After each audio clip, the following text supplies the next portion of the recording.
On the first day of school when I was in the second grade, I'll never forget this because it was a big moment in my life, and I still remember it. We were sitting in class, first day of school, and the teacher asked the class and said, "So class, tell me, what did you do over the summer? Did you go on a summer vacation?" Well, I didn't go on a summer vacation, but my mother and my father did at the time. They would take adult trips, and the kids would have to stay at home, and my sister and my other family members would watch us, which was fun. And I raised my hand and I said, "My mother went to St. Thomas." And then the teacher looked at me and she says, "St. Thomas? You must mean St. Louis." And I said, no. And I thought about it. And I said, "No, it was St. Thomas. That's where they said they went." Yeah, I understand. It was St. Louis. And then as a second grader, I said, okay, well, maybe it was St. Louis. So I went home that day and I went to my mother and I said, "Mama, I told the teacher," she asked if we did anything for the summer, and I said that you had went on a trip to St. Thomas, but she says I was wrong and that it was actually called St. Louis.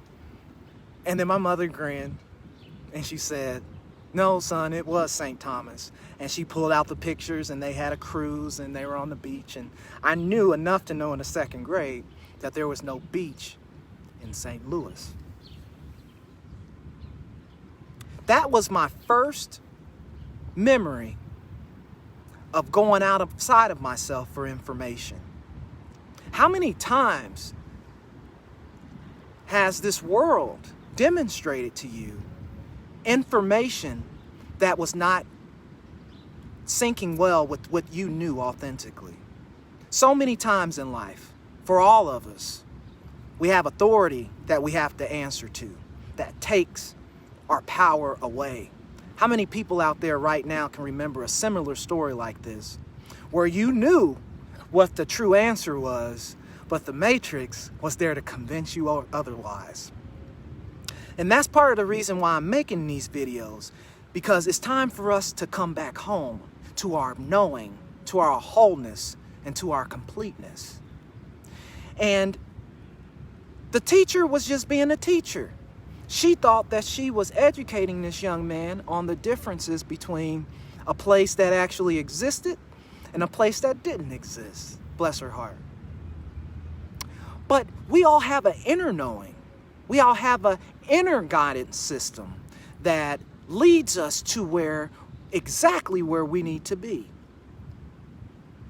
How many times in your day are you ignoring that guidance system to be agreeable with the world?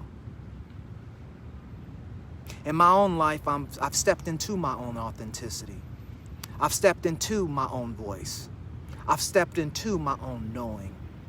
And the purpose of these videos is to be able to encourage you to do the exact same thing, because that is where your true power lies. That is where your creativity lies. And that is where your authenticity lies. It's important to stay balanced in this world, because there is a lot of information out there. There are a lot of books. There are a lot of websites. But you have to remember that we're still just human beings trading information, similar to what we're doing now. The only difference is I'm asking you to, when I make a video like this, if what I have to say resonates, and you think that this piece of information will assist you in you discovering your own authenticity, take the ball and run with it. Do your own self-inquiry. Do your own investigation from the inside out and see what comes up truthful for you. All of this is an inside job. Are you living consciously or unconsciously? Thank you so much for listening. I'm Camden.